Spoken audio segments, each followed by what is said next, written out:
Tied on it before, so has a little bit of thread on there. Yow! Love them chemically sharpened hooks. Alrighty, this one here, I'll just show you how easy it is, especially with this vise that Norm makes. I got that upside down. Used to hooks, fly hooks too much right there. Alrighty, just a drop or two super glue with the brush. Wipe it off before you put it on there. If you haven't seen the other videos, you better, because you're gonna miss a lot of things. Now with this here, you don't want to get it too thick. You want just a little bit. If it happens to get all crazy, don't worry about it, because it's going to go both ways. That thread a little closer. 1, 2, 3. A lot of times you get high water, then you pull it back, cut it where you want it. You'll get high water where you can't fly fish. Up here in Alaska and other places I've been, I've seen places where you could not cast, even though I learned how to tower cast. That means casting a fly line straight up. When you get floods, like's been happening with global warming. Alrighty, normally I wouldn't cut any loops. I'm doing this one here real fast. You can use scraps on some of these sometimes. Get that right there.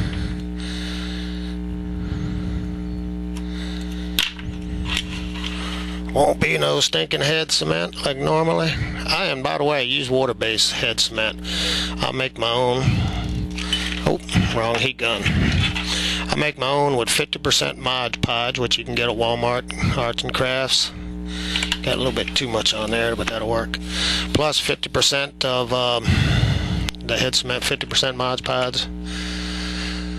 Actually, probably about 40%, 30 to 40% Mod Podge, and the rest of it is polyacrylic, water-based polyurethane. You can get at Home Depot, Lowe's, probably many other places. Get the small containers. You can mix them up in a, say, like an old mayonnaise jar with a plastic lid, and it'll last forever. And you probably want to pick up one of these bottles here. I believe you can get them at some of these larger Sportsman's big box stores. If not, I don't know, I'll carry them after a bit, but the Fly Shop has some of those. There you go. That's that right there. This one's looking a little ragged. One thing with this product, and reason you want to tie these jigs and flies, I started tying this. I got some weeds on it, fishing a little shallow stream after some silver salmon, coho, whatever you want to call them. I call them fun, good eating. Anyway, just being a good old Southern Cajun boy, I was whacking the jig into the water, and the stuff was breaking off. I was using super glue to seal it off instead of that hot melt glue, which has a little bit of give. And that's super glue, plus I had a little different tying strategy on there. It just breaks it off. This material here will go after a while, but with that hot melt glue, you can come along with X-Acto knife. That's if you don't lose it on bottom. How many jigs do we ever come back with? You can see this one's been fished with, been repaired. Anyway, I'll put a little heat to it, iridesce that up.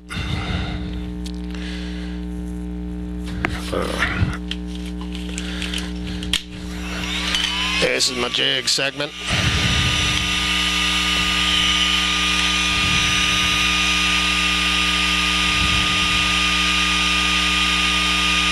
With that reducer that comes with those Black & Decker heat guns, I felt that, but it pretty much doesn't cook you. Anyway, if you use all the other ones without the polyester base products that say Brilliant, if they don't say Brilliant, you're going to have a lot more failures on there. Whatever you do, don't slap the weeds off like you normally do with fish hooks and lures that are made out of good old iron, because this stuff, it's pretty durable, but you slap it enough, it's going to come off. But it has a great fish attracting thing. You can see how shiny that is. Whole lot better and cheaper than a lot of things. Plus it has those UV fibers. As I mentioned before, studies show that UV light can travel up to ½ mile in crystal clear water, which you don't have everywhere, but should travel further than others.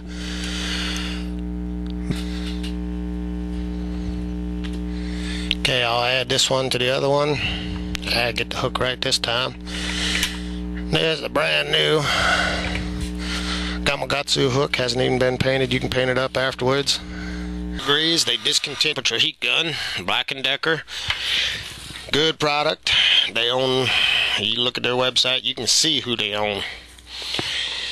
Anyway, this goes, the ones you'll be able to get will go from 1 to 1,000 degrees.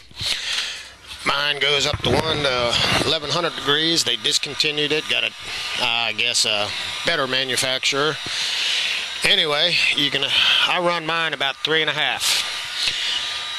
You're gonna see right here these fibers that are mixed in with that holographic silver that we just tied up there a minute ago is going to iridesce. You don't want to overcook it. Start slow, work up. Especially that holographic polyester material. You don't want to lose that holographics.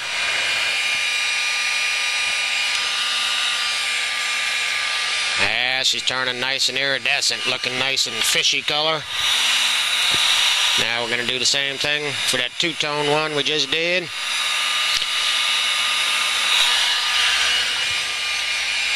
Warm it up a little bit. 1, 2, 3, 4. Shake her around.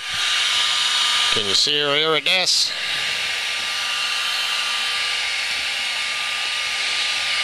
Experiment with your heat gun. You're going to have to get one. They're all over the web, available at Lowe's and other places down in the lower 48 there. And we'll see you next time. Well, there's not much more to jigs. That's it, 101. If you graduated, you're now a professor of Nuclee-r jigs, new jigs.